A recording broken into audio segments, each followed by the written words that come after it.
Assalamualaikum warahmatullahi wabarakatuh.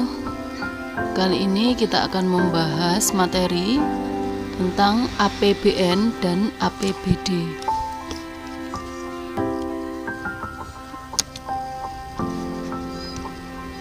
Pengertian APBN.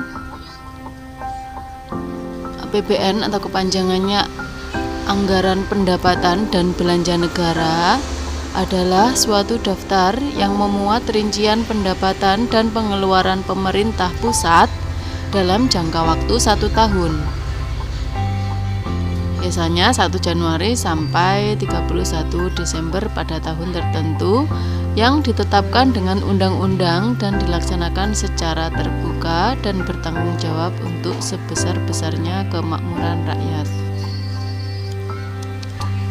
Selanjutnya, fungsi APBN ada 3. Yang pertama fungsi alokasi, kedua fungsi distribusi, yang ketiga fungsi stabilisasi. Yang dimaksud fungsi alokasi di sini adalah APBN berfungsi untuk mengalokasikan faktor-faktor produksi yang tersedia di dalam masyarakat sehingga kebutuhan masyarakat akan kebutuhan umum dapat terpenuhi. Contohnya kebutuhan akan jalan umum, fasilitas umum, jembatan, dan lain-lain. Yang kedua fungsi distribusi. Di sini APBN itu berfungsi untuk pembagian pendapatan nasional yang adil atau pembagian dana ke berbagai sektor. Jadi tidak hanya untuk fasilitas umum, tapi bisa juga dialokasikan untuk biaya yang lain, contohnya seperti untuk subsidi. Yang ketiga fungsi stabilisasi.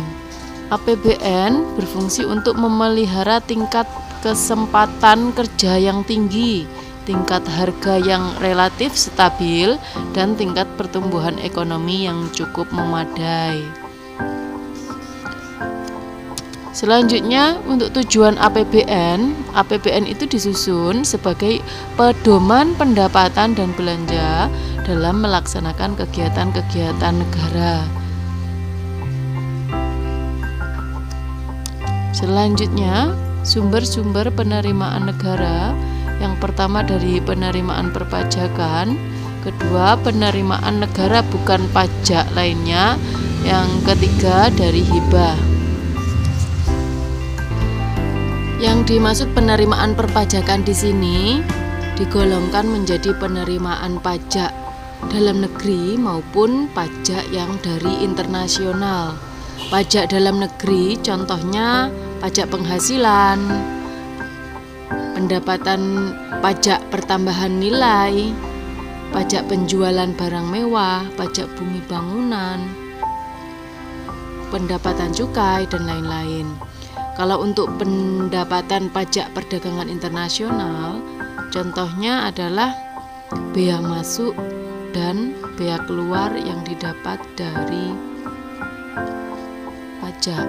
Selanjutnya, penerimaan negara bukan pajak atau disingkat dengan PNBP adalah semua penerimaan pemerintah pusat yang diterima dalam bentuk penerimaan baik dari sumber daya alam, bagian pemerintah atas laba BUMN atau badan usaha milik negara, terus pendapatan BLU atau badan layanan umum, dan lain-lain. Yang ketiga, penerimaan hibah itu adalah semua penerimaan dalam bentuk rupiah atau bentuk devisa yang dirupiahkan, dalam bentuk barang atau jasa, dalam bentuk surat berharga yang diperoleh dengan tidak perlu dibayar kembali dan tidak mengikat, baik itu berasal dari dalam negeri maupun dari luar negeri.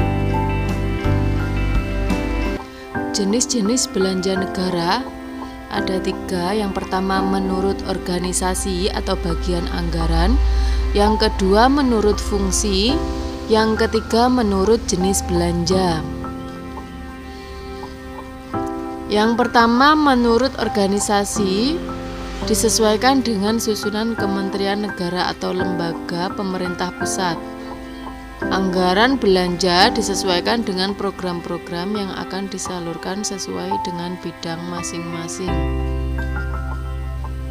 Yang kedua, menurut fungsi. Belanja negara menurut fungsinya terdiri atas pelayanan umum, pertahanan, ketertiban dan keamanan, ekonomi, lingkungan hidup, perumahan dan fasilitas umum, kesehatan, pariwisata, budaya, agama, pendidikan dan perlindungan sosial. Menurut jenis belanja, belanja negara terbagi atas belanja pegawai, belanja barang, belanja modal, pembayaran bunga utang, subsidi, belanja hibah, bantuan sosial dan lain sebagainya.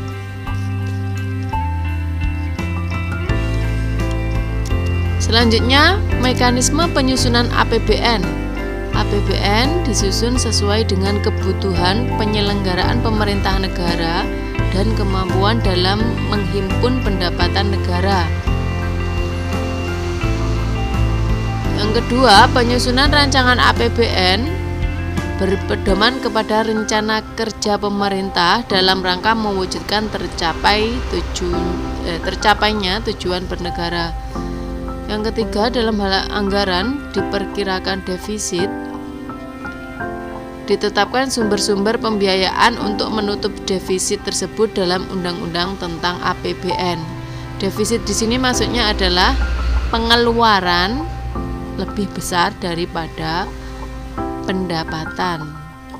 Yang selanjutnya, kalau dalam hal anggaran diperkirakan surplus, surplus di sini maksudnya adalah pendapatan yang lebih besar daripada pengeluaran. Pemerintah pusat dapat mengajukan rencana penggunaan surplus anggaran kepada DPR. Jadi kelebihannya itu bisa direncanakan digunakan untuk apa dengan mengajukan kepada DPR. Selanjutnya, mekanisme penyusunan APBN ini terbagi menjadi 4, ada perencanaan, penyusunan, pembahasan, sampai penetapan. Jadi penetapan tiap tahun itu terjadi pada bulan November sampai Desember. Silakan dipelajari sendiri. Selanjutnya, prinsip penyusunan APBN berdasarkan aspek pendapatan. Yang pertama, harus diintensifikasi penerimaan anggaran dalam jumlah dan kecepatan penyetoran. Yang kedua, intensifikasi penagihan dan pemungutan piutang negara. Yang ketiga, penuntutan ganti rugi atas kerugian yang diderita oleh negara dan penuntutan denda. Kalau yang berdasarkan aspek pengeluaran, intinya harus hemat, efisien, sesuai kebutuhan, terarah, terkendali, sesuai dengan rencana, program atau kegiatan, dan semaksimal mungkin menggunakan hasil dalam negeri dengan memperhatikan kondisi atau potensi nasional. Selanjutnya, asas penyusunan APBN ada kemandirian, penghematan, penajaman prioritas pembangunan. Yang terakhir, landasan hukum APBN sesuai dengan Undang-Undang Dasar 1945 Pasal 23 Ayat 1, Undang-Undang Nomor 17 Tahun 2003 dan Undang-Undang Nomor 33 Tahun 2004. Sekian, semoga bermanfaat. Kita lanjutkan materi berikutnya tentang APBD di video selanjutnya. Assalamualaikum warahmatullahi wabarakatuh.